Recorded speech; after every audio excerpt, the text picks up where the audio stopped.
ఆదికాండము 29వ అధ్యాయము. యాకోబు బయలుదేరి తూర్పు జనుల దేశమునకు వెళ్ళెను. అతడు చూచినప్పుడు పొలములో ఒక బావి కనబడెను. అక్కడ దాని యొద్ద గొర్రెల మందలు 3 పండుకొని ఉండెను. కాపరులు మందలకు ఆ బావి నీళ్లు పెట్టుదురు. ఒక పెద్ద రాయి ఆ బావి మీద మూత వేసి ఉండెను. అక్కడికి మందలన్నీయు కూడి వచ్చినప్పుడు బావి మీద నుండి ఆ రాతిని పొర్లించి గొర్రెలకు నీళ్లు పెట్టి తిరిగి బావి మీది రాతిని దాని చోట నుంచుదురు. యాకోబు వారిని చూచి, అన్నలారా, మీరెక్కడి వారని అడుగగా వారు, మేము హారాను వారమనిరి. అతడు, నాహోరు కుమారుడగు లాబానును మీరెరుగుదురా అని వారిని అడగగా వారు, ఎరుగుదుమనిరి. మరియు అతడు క్షేమంగా ఉన్నాడా అని అడగగా వారు, క్షేమంగానే ఉన్నాడు. ఇదిగో అతని కుమార్తె అయిన రాహేలు గొర్రెల వెంట వచ్చుచున్నదని చెప్పిరి.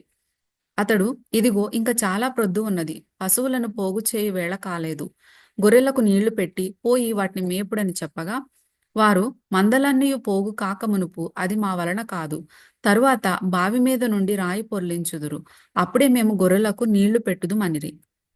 అతడు వారితో ఇంక మాటలాడుచుండగా రాహేలు తన తండ్రి గొర్రెల మందలను తోలుకొని వచ్చెను. ఆమె వాటిని మేపునది. యాకోబు తన తల్లి సహోదరుడైన లాబాను కుమార్తెయగు రాహేలును, తన తల్లి సహోదరుడగు లాబాను గొర్రెలను చూచినప్పుడు అతడు దగ్గరకు వెళ్లి బావి మీద నుండి రాతిని పొర్లించి తన తల్లి సహోదరుడగు లాబాను గొర్రెలకు నీళ్లు పెట్టెను. యాకోబు రాహేలును ముద్దు పెట్టుకొని ఎలుగెత్తి ఏడ్చెను. మరియు యాకోబు తాను ఆమె తండ్రి బంధువుడనియు రిబ్కా కుమారుడనియు రాహేలుతో చెప్పినప్పుడు ఆమె పరిగెత్తిపోయి తన తండ్రితో చెప్పెను. లాబాను తన సహోదరి కుమారుడైన యాకోబు సమాచారము వినినప్పుడు అతనిని ఎదుర్కొనుటకు పరిగెత్తుకొని వచ్చి అతని కౌగలించి ముద్దు పెట్టుకొని తన ఇంటికి తోడుకొని పోయాను. అతడు ఈ సంగతులన్నీ లాబానుతో చెప్పెను. అప్పుడు లాబాను, నిజముగా నీవు నా ఎముకయు నా మాంసమునై ఉన్నావు అనెను. అతడు నెల దినములు అతని యొద్ద నివసించిన తరువాత లాబాను, నీవు నా బంధువుడవైనందున ఊరకయ్యే నాకు కొలువు చేసెదవా? నీకేమి జీతము కావాలనో చెప్పుమని యాకోబును అడిగెను. లాబానుకి 2 కుమార్తెలుండిరి. వారిలో పెద్దదాని పేరు లేయా, చిన్నదాని పేరు రాహేలు. లేయా జబ్బు కండ్లు కలది. రాహేలు రూపవతియు సుందరియునై ఉండెను.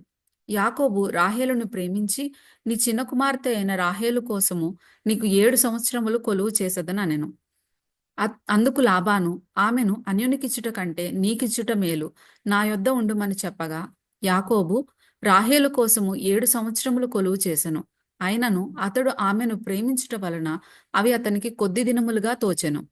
తరువాత యాకోబు, నా దినములు సంపూర్ణమైనవి కనుక నేను నా భార్య యొద్దకు పోవునట్లు ఆమెను నాకిమ్మని లాబాను అడగగా లాబాను ఆ స్థలంలోనున్న మనుషులనందరినీ పోగు చేసి విందు చేయించి రాత్రివేళ తన కుమార్తె అయిన లేయాను అతని యొద్దకు తీసుకొని పోగా యాకోబు ఆమెను కూడెను. మరియు లాబాను తన దాసి అయిన జిల్పాను తన కుమార్తె అయిన లేయాకు దాసిగా ఇచ్చెను. ఉదయమందు ఆమెను లేయా అని ఎరిగి అతడు లాబానుతో, నీవు నాకు చేసిన పని ఏమిటి? రాహేలు కోసమే గదా నీకు కొలువు చేసి తిని, ఎందుకు నన్ను మోసపుచ్చితివనెను.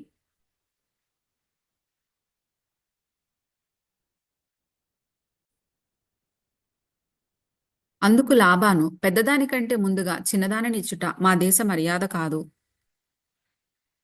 ఈమె యొక్క వారము సంపూర్ణము చేయుము. నీవిక 7 సంవత్సరములు నాకు కొలువు చేసిన ఎడల అందుకై ఆమెను కూడా నీకిచ్చెదమని చెప్పగా యాకోబు అలాగు చేసి ఆమె వారం సంపూర్తి అయిన తరువాత అతడు తన కుమార్తె అయిన రాహేలును అతనికి భార్యగా ఇచ్చెను. మరియు లాబాను తన దాసియగు బిల్హాను తన కుమార్తె అయిన రాహేలుకు దాసిగా ఇచ్చెను. యాకోబు రాహేలును కూడెను. మరియు అతడు లేయా కంటే రాహేలును బహుగా ప్రేమించి అతనికి మరి 7 ఏండ్లు కొలువు చేసెను. లేయా ద్వేషింపబడుట యెహోవా చూచి ఆమె గర్భము తెరచెను.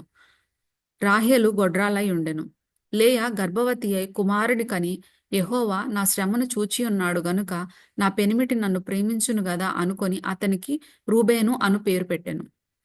ఆమె మరల గర్భవతి అయి కుమారుని కని, నేను ద్వేషింపబడితినన్న సంగతి యెహోవా విన్నాడు కనుక ఇతని కూడా నాకు దయచేసను అనుకొని అతనికి షిమ్యోను అను పేరు పెట్టెను. ఆమె మరలా గర్భవతి అయి కుమారుని కని, తుదకు ఈసారి నా పెనిమిటి నాతో హత్తుకొని ఉండును, అతనికి 3 కుమారులను కంటిని అనుకొనెను. అందుచేత అతనికి లేవి అను పేరు పెట్టెను.